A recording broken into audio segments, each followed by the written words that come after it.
Good morning. It's an amazing morning. It looks like autumn is finally here. I had to turn the heater on for the very first time.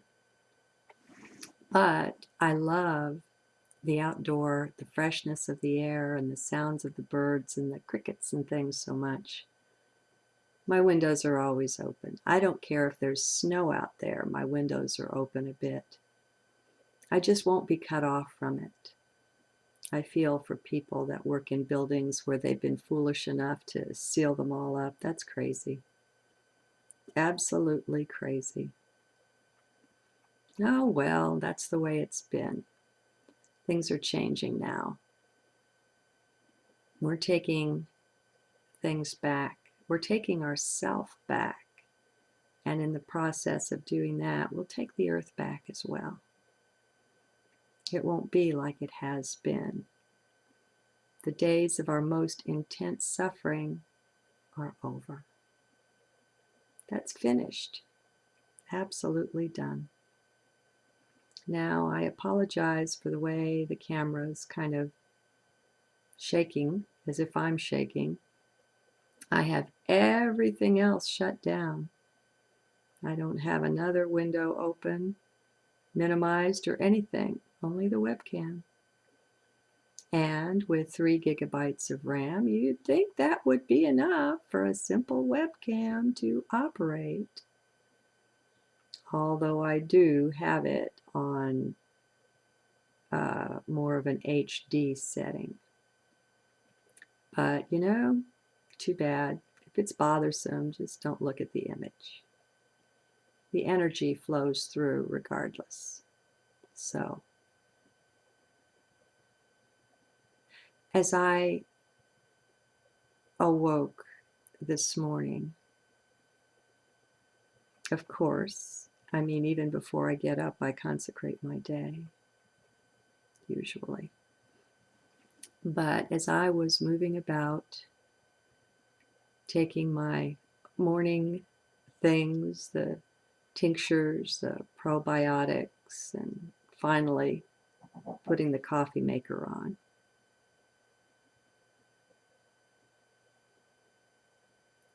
it's a beautiful time to commune with the self. I was remembering how again and again and yet again I would get lost in things, in the mind, in the internet, and not make that connection, what I call that sacred connection. It's really beautiful. Even if you have to get up an hour early, if you have to go to work, just to have that time to just be. I don't meditate. I don't have a routine like that. And I was remembering how a year or so ago, what I was doing was, I might not have a TV, but you can get just as involved in the internet. And the programming flows through the internet as well, my friends.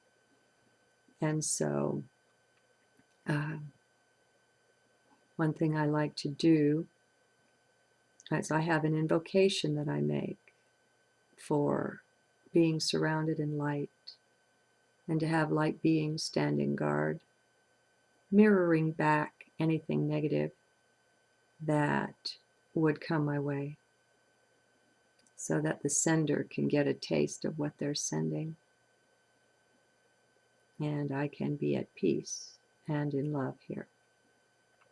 But anyway, even so, the first thing I would do in the morning would be to check my email,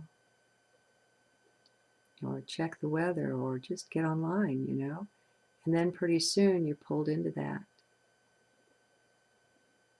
And if you're me, you don't go offline until late at night, usually.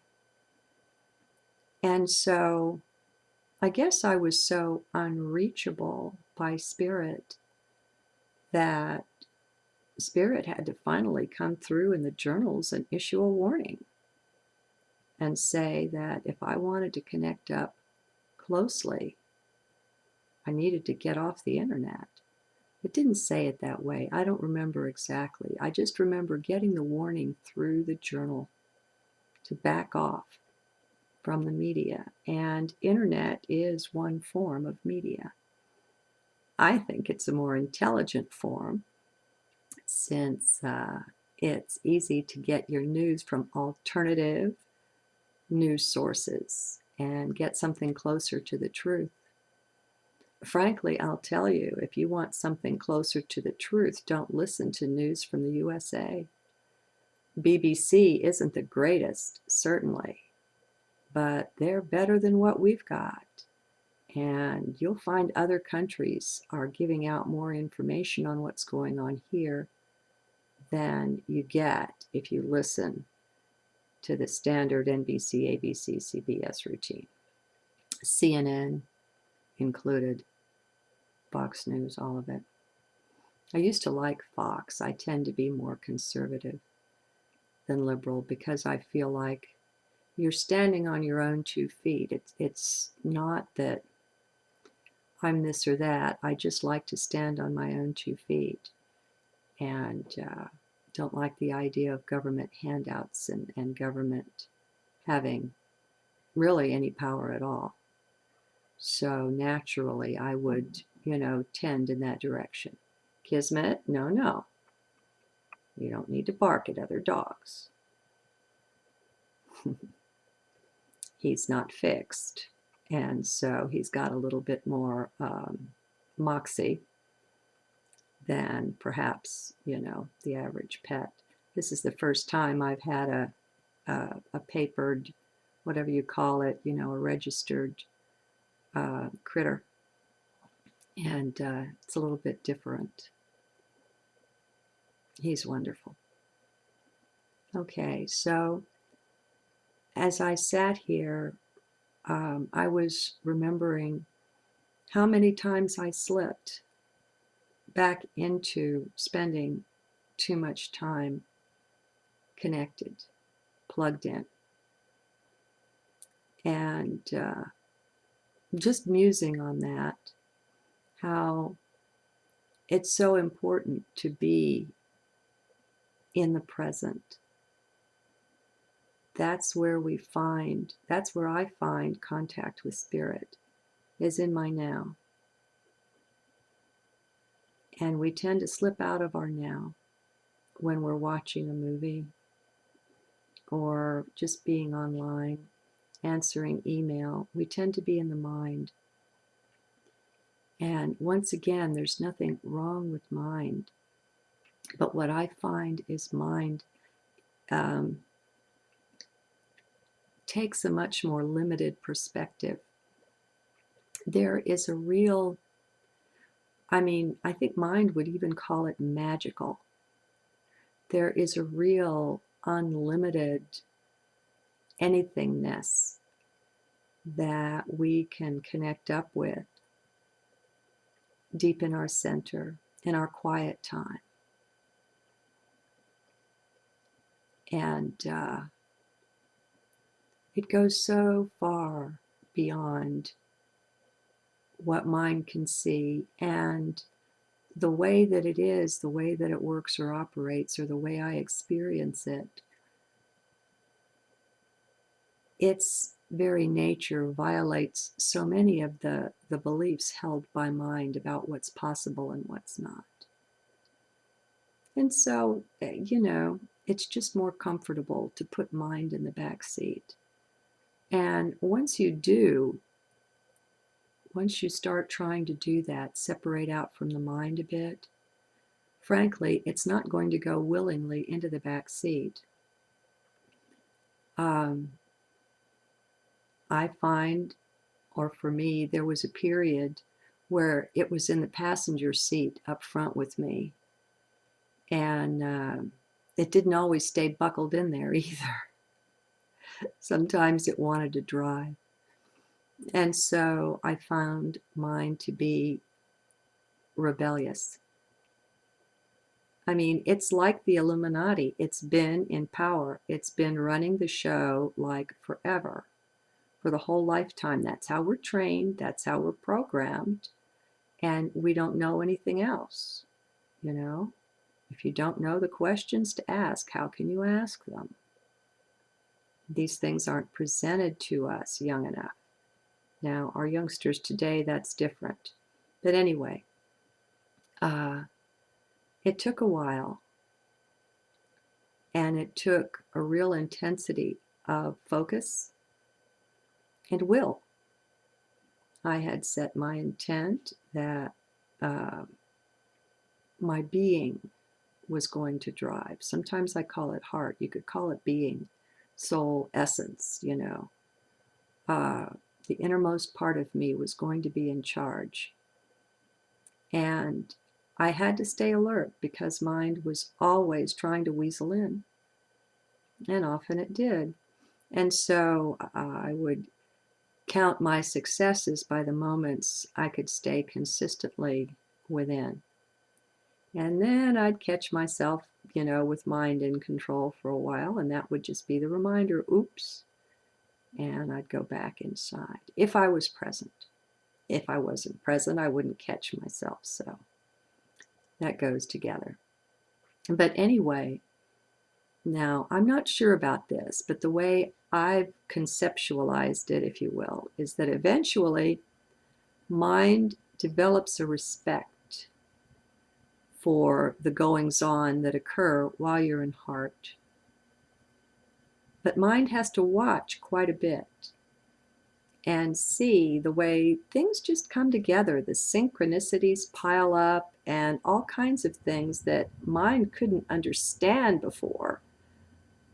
It notices that they seem to make sense from within heart. And that's just a perspective, folks. I'm not saying that's how it is. But bottom line is that eventually mind gives up fighting and goes along willingly. And so it's so much easier now. Mind isn't always trying to intrude. And actually, I find a lot of times where my insides are completely silent. A silent mind. So, there's that that I was enjoying.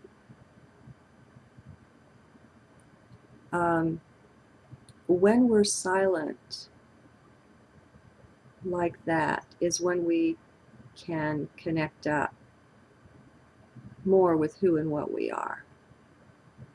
And if you have your intent set to make that connection, you will. You simply will. We are powerful beings, and we will cut through anything. It's a matter of will and intent. And then you make your free will choices as they come along, and that's the method. That's the way of it. That's how we navigate in time, I guess.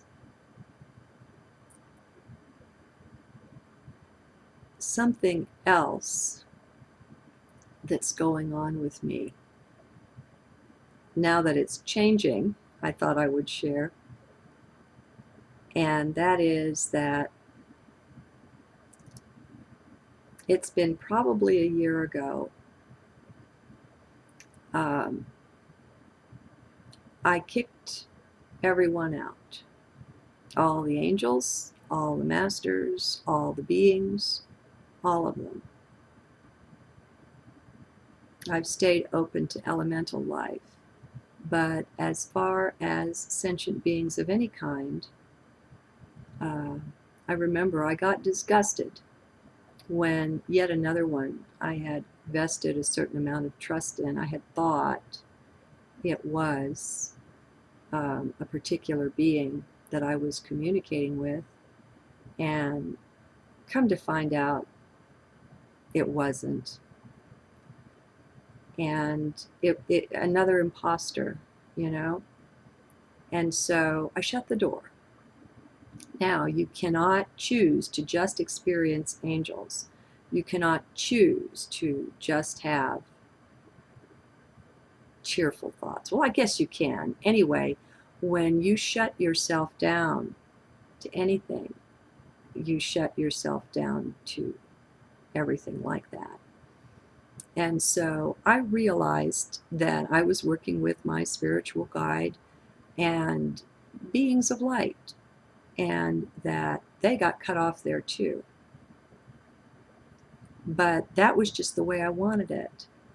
This was during the time when I was shifting in my conception of God, who and what is God. I used to sing my heart out in joyful song, and it's mostly the old spirituals and the hymns and things that oh my God, it would just come from the very depths of me, from my toes, the joy and so on. But then after a while I got to where I couldn't, the lyrics just didn't cut it for me. I couldn't find a song that was right, where the lyricist was standing on their own 2 feet and having an integrous relationship to divinity. Too many wanting to be saved, too many looking outside the self, too much bowing down. And so I had to set that aside, and that kind of broke my heart. I mean, that's one of my main joys is that song. But to me, nothing's more important than being in right relationship with Source, with God. And I guess I've shared before,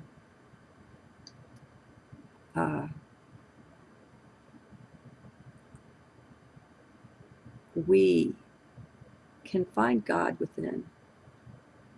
We can link up that within. And we don't have to bow down to anyone or anything. We don't need an intercessor. We don't need anything or anyone between us and God. I found that to be a lie. Just something to hold us back, to keep us in charge and in control of someone else, or in someone else's control.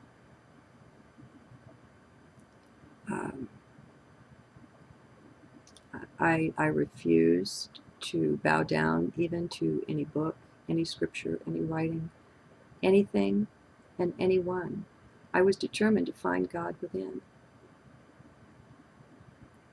I knew it had to be there, the real thing. And so I had to throw away all my ideas about God, everything I'd been taught. I had to chuck it.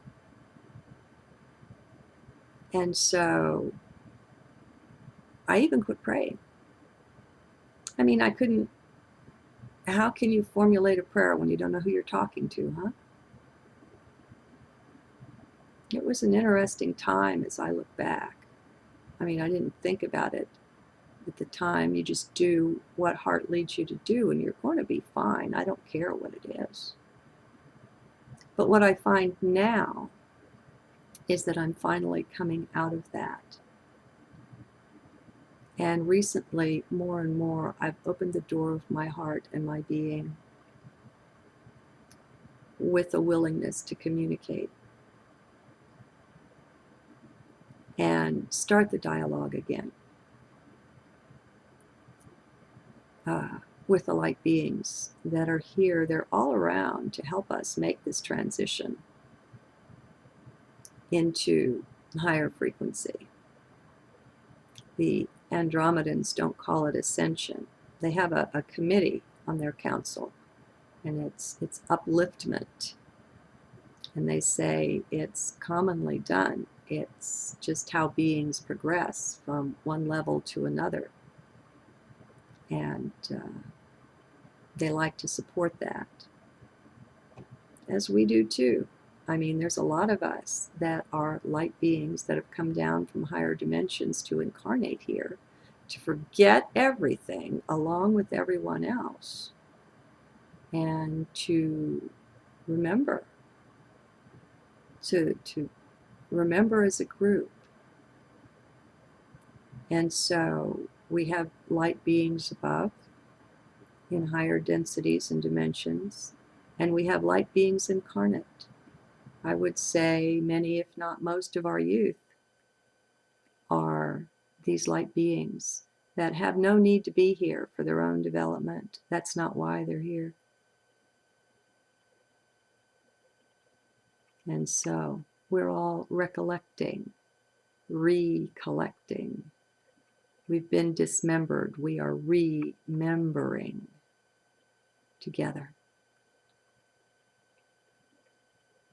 That's what I wanted to share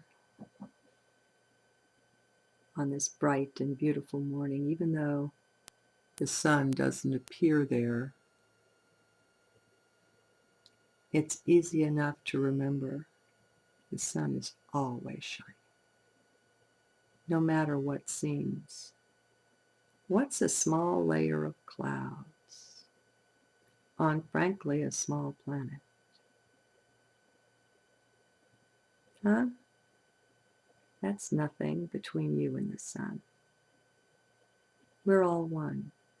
In spite of any kind of seeming that might get in the way, we can still reconnect with the reality that's within us. Just like that sun is always shining, no matter what, it's always available. Love to you guys. See you again soon.